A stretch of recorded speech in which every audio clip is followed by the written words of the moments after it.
On vous présente maintenant la plateforme Ed & Co. C'est le premier site de rencontre collaboratif qui promeut l'épanouissement individuel et collectif. Donc, avec nous, son créateur, qui est Laurent Roussel, aussi entrepreneur social, qui a travaillé 2 ans sur cette conception. Bonjour. Bonjour. Alors, Ed & Co, d'abord, expliquez, c'est un acronyme. Qu'est-ce que ça veut dire, toutes ces lettres?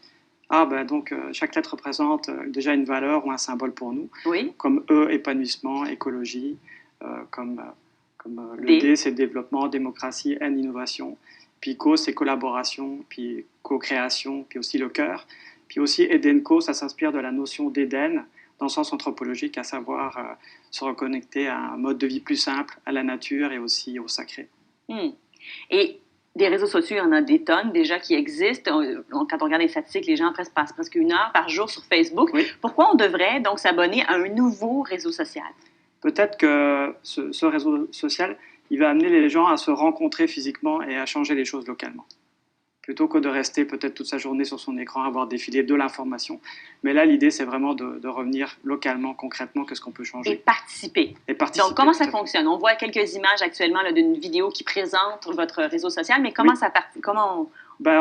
Déjà, dès le départ, l'idée, c'est de s'inscrire puis d'indiquer sa position géographique. Puis là, les gens ont la possibilité d'exprimer leurs idées ou leurs besoins d'amélioration locale. À partir de là, ça crée un centre d'intérêt et donc les gens peuvent se rencontrer physiquement. Et puis peut-être qu'à travers ces rencontres, on va pouvoir organiser ou créer un projet pour répondre. Et là, ça met en mouvement toutes les offres de services ou les offres que les personnes ont dans la communauté pour aider justement à la réalisation concrète de ce projet.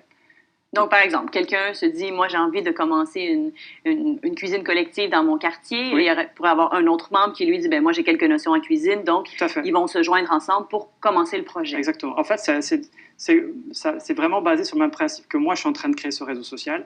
Je suis descendu dans un café, j'avais une idée, c'est de créer ce réseau social. Oui. Et je me suis dit que je vais en parler autour de moi. Et c'est comme ça que j'ai rencontré les gens aujourd'hui qui travaillent sur mon projet. Ils n'étaient pas plus de 15 mètres de moi. Et vous avez discuté avec eux? Ils ont dit, mais ça m'intéresse, moi j'ai toujours voulu faire ça. Écoute, je suis programmeur, il faut que tu rencontres un designer, etc. De fil en aiguille, on est vraiment en train de créer ce réseau social de la même manière que plus tard, les gens vont le faire à travers la plateforme. C'est-à-dire qu'on part d'une idée, on se rencontre, on discute. Souvent, il y a une énorme intelligence collective. Tout est déjà là autour de nous, mais on ne le sait pas. On ne connaît pas les gens autour de nous. On ne sait pas qu'ils ont telle compétence.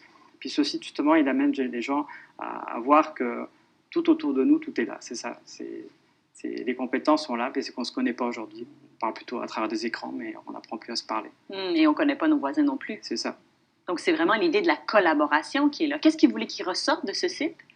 Qu'est-ce que vous voulez qu'il ressorte de ce site? Oui. À long terme, là, dans 2-3 ans, oui, qu'est-ce que vous aimeriez? Surtout, c'est que ce n'est pas juste le tout d'utiliser un réseau social, c'est que les gens s'épanouissent davantage, quoi. Et il y a aussi un indicateur de bonheur, quelque part, dans ce site, qui permet de savoir si tout ce qu'on fait concrètement, les projets qu'on réalise, si les gens s'épanouissent davantage en faisant ça, quoi. Et pour moi, c'est ça le plus important, c'est qu'on s'épanouisse dans cette société.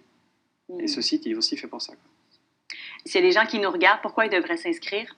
Ou qui devrait s'inscrire? Je pense que déjà, c'est des gens qui raisonnent à des valeurs humaines, écologiques et économiques. C'est des gens qui veulent changer les choses concrètement et qui veulent se rencontrer. Vous êtes aussi coach de vie dans la vie? Je suis coach de vie, oui. Et vous aidez des gens qui veulent démarrer une entreprise ou du moins donner un coup de pouce à leur carrière. Oui. De quoi les gens ont besoin? En fait, ce projet, il a démarré sur base de 3 problématiques que j'ai rencontrées. Les gens ont des idées ou des projets, mais ils se sentent seuls pour les réaliser. Ils ne trouvent pas les bonnes ressources pour mettre en place leur projet. En 2, les gens ont des idées ou des projets, mais ils ont des difficultés à s'organiser et passer à l'action. Ça reste souvent dans la tête, mais ils ne le font pas. Puis en 3, ils ont des difficultés pour financer leur projet. Et donc, je m'étais dit, il faut absolument que je trouve une solution de manière globale pour aider un maximum de personnes. Et c'est comme ça, justement, qu'a démarré ce grand projet de réseau social. Et comment le côté financier, parce que là, vous avez des Ed & Coin à l'intérieur, même, il y a vraiment une dimension monétaire. En fait, aujourd'hui, de plus en plus, dans le monde, on voit que dans les communautés, on peut commencer à utiliser un nouveau moyen d'échange. C'est comme une monnaie complémentaire, comme on appelle ça. Et donc, nous, on met justement à disponibilité des membres d'Ed & Co le village, de l'Ed & Coin, qui est une monnaie électronique. Donc, pour l'obtenir, c'est très simple. Il suffit de l'acheter en ligne.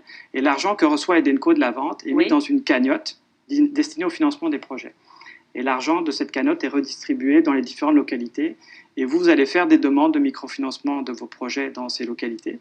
Et c'est la population autour de vous qui va voter pour dire que l'argent de la cagnotte va aller sur tel ou tel projet. Mais si, par exemple, moi, je donne 50 $, oui. cet argent-là ne me revient pas. Évidemment, c'est pour le bien-être de la collectivité. C'est comme un don, d'une certaine façon, que je fais. Oui. Pour dire que ma communauté va grandir à travers ça. C'est ça. C'est comme une espèce de don, parce que vous le mettez dans une cagnotte, oui. mais en même temps, en retour, vous avez de l'Edencoin, et ça vous permet de faire du troc. Donc, ça a une double utilité. Vous parlez beaucoup des rapports humains. Vous avez vous-même beaucoup de bénévolat dans votre vie. Qu'est-ce que ça vous a apporté? C'est de me sentir au service des autres. Et puis, de ne pas toujours être dans une notion d'échange monétaire. On peut vivre de très beaux échanges humains juste en étant dans le don, quelque part, mais on reçoit toujours quelque chose en retour. Bien sûr. Puis moi, j'ai fait ça quelques années quand même de ma vie. Oui. Après avoir fait des grands changements, j'ai fait beaucoup de bénévolat. Ça m'a apporté beaucoup, ça. Et c'est peut-être le départ aussi, hein, vous l'avez dit. Vous avez rencontré des gens autour de vous dans un café. C'est comme ça que c'est parti. J'imagine que vous ne les payez pas à ce moment-là, ces gens-là, pour créer votre idée. En fait, il y a une partie qui sont payés. Il y a aussi des échanges qu'on fait autour du troc. Ça fonctionne de la même manière. Alors, si les gens sont intéressés, elle est déjà en ligne. On peut déjà commencer à s'inscrire. Évidemment, c'est en format bêta, mais vous voulez que les gens y aillent quand même s'inscrire. Et il y aura un lancement officiel qui sera fait le 9 décembre prochain. Merci beaucoup d'être venu nous en parler. Merci beaucoup.